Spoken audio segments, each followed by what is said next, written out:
ఇంటి మగవాడు పలక చూడంపడే చిన్నవాడు ముద్దన్న పెట్టాడు చిన్నవాడు ముద్దన్న పెట్టాడు చిన్నవాడు ముద్దన్న పెట్టాడు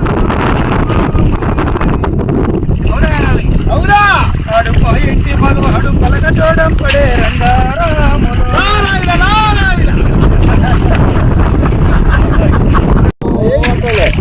వశమ్మని చెల్ల ఉండి ఉండాలేను మామయ వాడు పాయంటి మగవాడు పలక చూడంపడే వాడు ముచ్చిన వాడు ముద్దన్న పెట్టాడు ముద్దన్న పెట్టాడు వాడు ముద్దన్న పెట్టాడు